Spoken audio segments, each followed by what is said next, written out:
Otro de los asuntos trascendentales, en realidad debió ser el más trascendental de Lima, pero el tema de Edita Guerrero de una u otra manera pues lo opacó, es este que tiene que ver con el voto de confianza que finalmente recibió el gabinete liderado por Ana Jara. Dicen que la tercera, como decía hace un rato, era la vencida o es la vencida, y si hoy Ana Jara, que además lo obtuvo, pero así rozando, le resultó muy difícil conseguir este aval del legislativo, pues automáticamente tenía que haber cambio de gabinete. Es decir, todos los que estaban salían y se tenían que elegir a nuevos ministros. Y es más, si le provocaba Ollanta, dada esa situación, estamos hablando de una suposición porque finalmente no pasó, incluso podía cerrar el Congreso y convocar nuevas elecciones, cosa que Ollanta tampoco hubiese hecho, ¿no? Yo he ganado mi apuesta con Renato Cisneros, porque ayer hablábamos y me decía, ¿tú crees que le den el voto de confianza? Yo estaba convencida de que sí, sabía que algo iba a pasar. Y finalmente, ¿qué sucedió?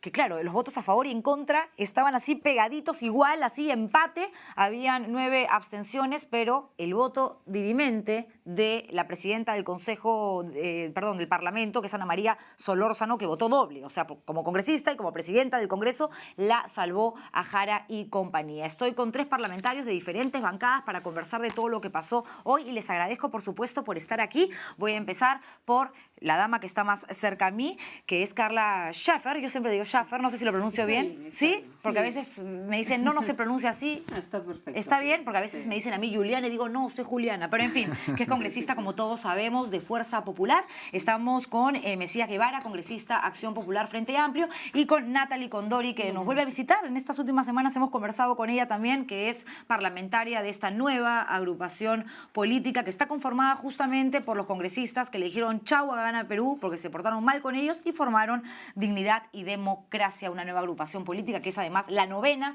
dentro del Parlamento. Gracias por venir. Gracias a ti por la invitación. ¿Se imaginaron ustedes que este iba a ser el final de esta historia protagonizada por Ana Jara y que tendría como título En busca del abrazo perdido o algo por el estilo? Bueno, yo suponía que iba a ser una votación bastante cerrada, ¿no?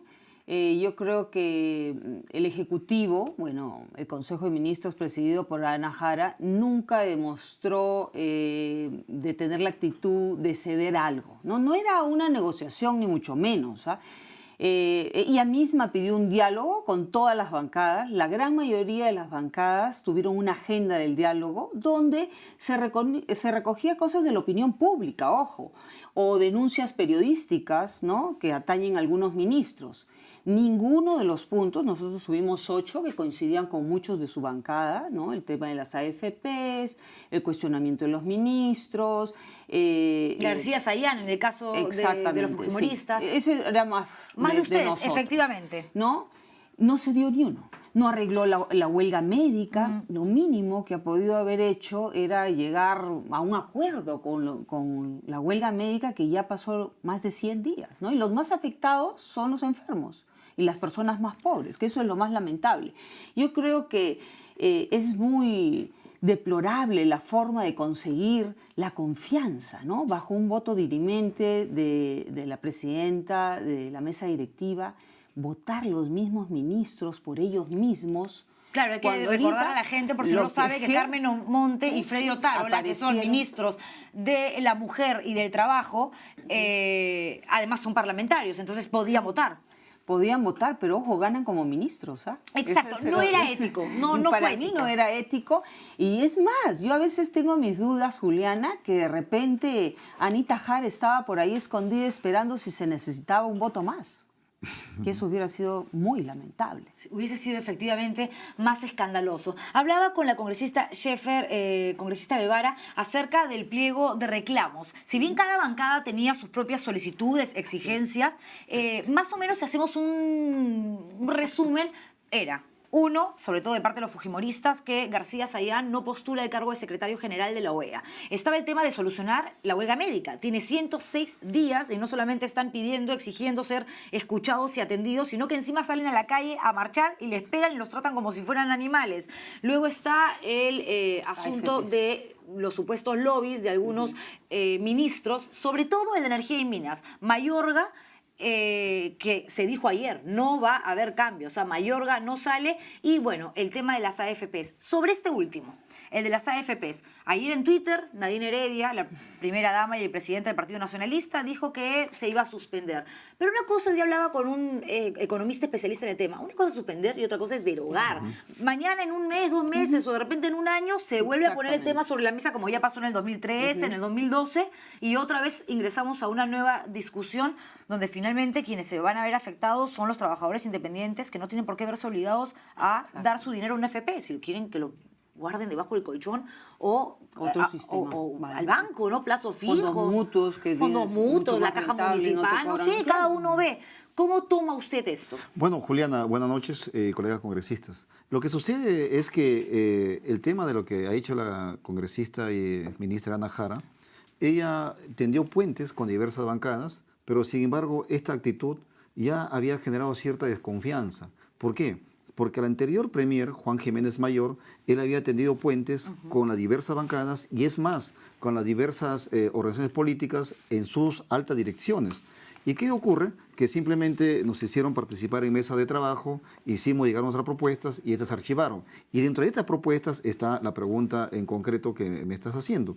En el sentido de que, en definitiva, este tema de las AFPs, yo creo que ya llegó a un punto en el que no solamente debemos de ver el tema de los aportes de los independientes, sino en su conjunto. Es decir, como un sistema previsional, que lamentablemente, tal como está conceptualizado, prácticamente necesita urgentemente una visión y una reestructuración general. Nosotros como bancada hemos estado permanentemente pidiendo, en primer lugar, que se postergue, pero luego también hemos pedido que se derogue esta medida. ¿Por qué? Porque hay unos que dicen que se postergue durante un mes para que tenga mayor publicidad y en virtud de ello se tome una reestructuración, pero hay otros que somos más radicales que creemos que deba derogarse. Y es una de las primeras medidas en la Junta de Portavoces que se está pidiendo que esto se vea definitivamente que se derogue, porque no se le puede exigir. Por otro lado, Juliana, una reflexión puntual. Si el sistema de AFPs, tal como está conceptualizado, está estructurado, lamentablemente no ha tenido resultados. Por eso existe la pensión 65. Porque si estuviera bien manejado este fondo, no existiría el fondo 65. Por lo tanto, el sistema previsional en nuestro país ha colapsado y necesita una revisión urgente. Por eso nosotros como bancada hemos pedido urgentemente y hemos puesto como punto principal este pedido. De verdad, el hecho de que el gabinete Jara haya obtenido el voto de confianza ha sido casi un milagro, por lo que conversaba hace un rato justamente con su colega parlamentaria Carla Scheffer, porque además no se dio al final en nada, porque ni siquiera el ministro Mayorga, como se suele dar en política, o sea, no iban a decir, lo sacamos porque la gente de oposición lo pide, nuestros adversarios políticos nos están poniendo esto como condición. Si uno sabe que es una piedra en el zapato, ante una situación, una crisis que el presidente de la República niega, pero es evidente que existe, bueno, das un paso al costado y dices que sigan avanzando ellos y yo me voy si tanto incomoda. Y hoy en otro canal de televisión, justamente el ministro Mayorga, y eso le pregunto a usted, congresista Condori, gracias por estar acá otra vez, muy molesto, ¿no? Además, contundente, como suele hablar, sobre todo cuando le tocan este tipo de asuntos, dijo que él de ninguna manera se va a ir, que él se va a mantener. ¿Cómo tomaron ustedes, que además tienen una percepción quizás mucho más clara porque formaron parte del oficialismo? Bueno, primero que nada, Juliana, gracias por cedernos ese espacio. Es cierto, de manera innecesaria, como nunca antes ha sucedido en el Congreso, en 3 reiteradas votaciones se ha tenido que conseguir el voto de confianza. Si el Ejecutivo no entra en reflexión, no hace un análisis de los efectos y de esta situación, definitivamente nada bueno se espera para el país. Y aquí debe entrarse en reflexión por qué se ha llegado a este nivel. Primero, desgastar a la propia Premier, innecesariamente llevarla a una tercera votación, como dicen, llevándola a toda una ronda de diálogos sin resultados. Y esperemos que esos diálogos, ahora que ya tiene el voto de confianza del gabinete, se concreticen. Porque caso contrario entenderemos que no tiene la autonomía, la independencia para ejercer. Pero además, no solo se ha desgastado la imagen de la Premier, innecesariamente se voceó como nuestro representante de la OEA, a Diego García Sayán, voceado por el oficialismo y nadie del oficialismo salió a defenderlo. Podemos tener posiciones discrepantes, pero es una persona que merece respeto y no mereció habérsele tratado como se le trató. Los propios ministros expuestos en esta situación de supuestos lobbies y que definitivamente todos rechazamos, expuestos. Y ayer la Premier dijo, como lideresa, no voy a exponer y voy a defender la cabeza de todos mis ministros, eso es ser líder. Y ahora que tiene el voto de confianza, ¿qué va a hacer? ¿Se somete a una interpelación? ¿Eso es lo que espera? ¿Seguirá en la defensa? El ministro Mayorga, como los ministros cuestionados, tienen también su propia reputación, pero exponerlos ante esto, ¿estará pensando el Ejecutivo qué se le viene? De hecho que Ana Jara fue muy solidaria cuando dijo yo de ninguna manera voy a cortarle la cabeza a alguno de los que integra mi equipo. Eso habla de una persona absolutamente leal. Yo considero, no sé, me dirán ustedes si estoy en lo cierto o no, porque la otra vez conversando con otro grupo de parlamentarios me decían, Julián, el problema no es Ana Jara, es una mujer que ha hecho un buen trabajo en la cartera de la mujer, valga la redundancia, estuvo en el Ministerio de Trabajo poco tiempo, pero trabajando también correctamente. El asunto es lo que representa y quizás su error fue presentarse, y lo leía ahora en una columna de un analista político, no me acuerdo cuál, no quiero mencionar un nombre y luego equivocarme, que decía, claro, se presentó como reina, pero finalmente la reina no es ella, porque la corona la tiene Nadine Heredia. ¿Ustedes lo perciben así? No sé. Bueno, el tuit que envió ayer la señora Nadine Heredia, entre hoy y ayer, cuando decía que aceptaban la reestructuración de la AFP, yo pienso que eso fue demasiado malo para a un entorno que ella estaba pidiendo el propio voto de confianza. Y en estos momentos, incluso en el Congreso queríamos buscar un consenso un poco, por lo menos con paños tibios. Al momento yo había sido bastante duro, incluso con Ana Jara, pero pues entendí que no deberíamos ser tan confrontacionales. Por ejemplo, yo un momento declaré que ella era la secretaria de Nadine y luego un poco que disminuí para ahí lograr un consenso. Ahí se pasó usted, ¿ah? Bueno, se pasó para el Cusco. Sí, no, para el Cusco, Jaén, Chiclayo, lo que sea. Pero lo cierto es que retrocedí en esta apreciación, pero luego ella misma ha ratificado esa actitud. La señora Nadine Heredia, ella misma enviando ese mensaje a través de las redes sociales, digamos que ha confirmado lo que todo el Perú sabe, de que ella es más cercana, incluso creo que la propia presidenta del Congreso. El congresista Héctor Becerril, que además es vocero, integrante de su bancada, congresista Fuerza Popular, dijo que en la reunión que tuvo el fujimorismo con Ana Jara, ella prácticamente se comprometió a retirar del gabinete a Mayorga. Exactamente, que se tenía hasta la renuncia, ¿no? Entonces, pero estos hechos que hemos visto es lamentable porque se ve quién tiene liderazgo, como tú dices, dónde está puesta la corona, ¿no? Yo creo que por la imagen, la institución misma de lo que es un premier, que debe tener el liderazgo. Ana Jara, bueno, bien dice, yo no voy a poner la cabeza de ninguno de mi equipo, de mi ministro, pero si ella no ha elegido a ninguno. Dime quién ha elegido ella. Sí, pues por ahí partamos. Es verdad, ¿no? Porque a ella también la eligieron, o sea, es lógico. Exactamente, pero tampoco le han dado libertad, porque si ella quería dialogar, era porque quería tender puentes. Pero en el momento, pues, que le he dicho, esta es la agenda que me piden, no va nada. Y ustedes han visto el pronunciamiento del mismo señor Ollantumala que dice, mi gabinete está sólido. Y hablando ¿Sólido justamente...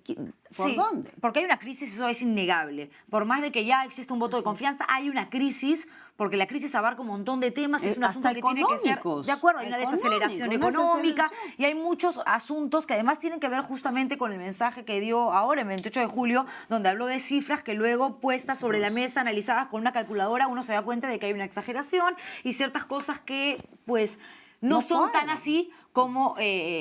digamos, las mencionó. Y hay un descontento, a pesar de que paradójicamente hay un aumento, un alza en las encuestas. ¿Usted cree, por ejemplo, congresista Guevara, que esta alza se deba a el éxito, la popularidad de el ministro Urresti? Yo creo que es un factor más, pero sin embargo es bueno decir, si analizamos el mensaje de la Nación, el mensaje de la Nación fue bastante populista en el sentido que ofreció aumentar el sueldo, ha ofrecido un montón de obras, parecía una caja registradora el presidente de la República cuando hablaba de cifras, la lluvia de millones, como alguien en su momento lo dijo, y parece que eso tuvo un efecto muy cercano. Y por supuesto no hay que decir al señor Urresti que él está haciendo una labor, como todo el mundo lo hizo, no lo digo yo, de mucho figuritismo. Incluso él ahora, por ejemplo, ha aparecido con el señor Olorte, el tema de la captura, pero sin embargo, en nuestro caso, en el Congreso, todos le estamos pidiendo que nos diga dónde está Rodolfo Orellana, que nos diga dónde está Benedicto Jiménez, que nos diga dónde Belaúnde. está Martín Belaúnde Locio, Sí. que incluso ahí hay una relación que el propio presidente Ollanta en una conferencia que dio el 1 de junio de este año, cuando él dijo, pobrecito Martín Belaúnde, qué cosas que le estarán pasando. Entonces, él mismo dijo eso cuando le entrevistó a Augusto Álvarez Rodríguez y Rosana Cueva. Por lo tanto, yo creo que definitivamente aquí lo que ha impactado en que él suba la popularidad es fundamentalmente el tema relacionado. Incluso hay un factor. Cuando la señora Nadine Heredia también salió a decir que ya dejaba de ser la candidata presidencial. Hay muchos factores, pero yo creo que el que más ha primado es su mensaje populista que dio el 28 de julio. Y hablando del mensaje del presidente de la República, lo que dijo hoy es lo que comentábamos hace un rato, ¿no? Que no hay crisis y que bueno, que hay que voltear la página. Y esto le ha generado la sensación a muchos, sobre todo periodistas. Hablaba con algunos colegas de... Sí, pues, o sea, como que ya pasó el Congreso, si los parlamentarios quieren quejarse, bacán, ganamos, finalmente hay que continuar. Está bien pensar en seguir adelante y no ver atrás porque el país no se puede detener, pero tampoco, digamos, se puede rechazar o hacerse de la vista gorda cuando existen problemas que se mantienen ahí y que si se van acumulando se va a generar este efecto bola de nieve que no la va a parar absolutamente nadie. ¿Cómo tradujo usted, cómo percibió estas palabras que además dio el día de hoy el presidente de la República?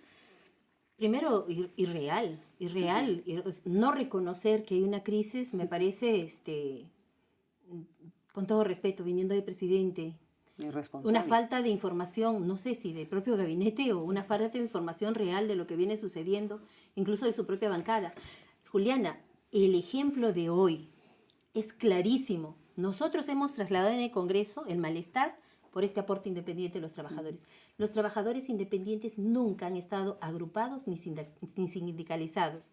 Y hoy se han agrupado, han salido a hacer una manifestación pública. Entonces, no esperemos, eso es lo que está pasando en las calles. No esperemos que el movimiento social, no esperemos que aquellos que tienen malestar se organicen y tomen las calles para hacer prevalecer sus protestas, su malestar. ¿Y qué opinión les merece el hecho de que 9 parlamentarios, colegas suyos, hayan votado en ámbar, ¿no? Hay 9 abstenciones, 55 a favor, 54 en contra, bueno, y bueno, hay algunas que yo no comprendo, ¿no? Por decirte el caso del señor García Belaúnde, ¿no? Votar ámbar, cuando él ha sido pues un crítico feroz del señor Mayorga, y el señor Mayorga está ahí. Y si él cambiaba su voto, el señor Mayorga ya no estaba. Lo de las AFP es algo que está en las manos del Congreso, ¿no? Que para mí pues ha sido una situación realmente fuera de todo contexto, un facilismo total. Tenías más de 73,000 independientes identificados, ¿no? Como Juliana Oxenford con DNI y ella paga tanto y esto. A ellos los ataco cuando tienes 6 millones de peruanos informales. Y aparte que esto es totalmente discriminatorio. O sea, tú lo primero que le tienes que dar a una persona es un seguro para su salud. Y luego también tratar de que entre un sistema de previsión para la tercera edad, definitivamente. Pero tiene que ser optativo, ¿no? Y que no puede ser... Esto impuesto, ha sido ¿no? un A la lobby fuerza. total, ha sido un lobby pues, con nombre propio, ¿no? Que Bueno, lo sabemos, pero ¿no? justamente ahora que regresamos al tema Mayorga, ya hay una moción de interpelación que ha sido firmada por bastantes parlamentarios y que además es una idea que nació de ustedes, de la bancada de Fuerza Popular. Y ahora ¿Qué preguntaban, creen que perdona, vaya a pasar? Yo he leído el pliego de preguntas, ya me llegó, lo tenía por acá. Miren, no lo traje, creo que está por aquí. Preguntaban si lo había firmado García Belaúnde. Ahora No, lo no preguntaban. está firmado. No lo firmó. No lo firmó, porque yo además lo presenté ahora en Central de Totalmente Informaciones. extraño. Sin embargo, está, bueno, Mauricio Mulder, hay parlamentarios de otras bancadas, siendo iniciativa de Fuerza Popular. ¿Usted firmó? No, lo que pasa, Juliana, es que acá hay varias cosas, ¿no? Son varias iniciativas legislativas de interpelación. Nosotros fuimos también uno de los primeros que anunció que íbamos a interpelar al señor Mayorga, porque nosotros somos los que hemos cuestionado duramente a este señor.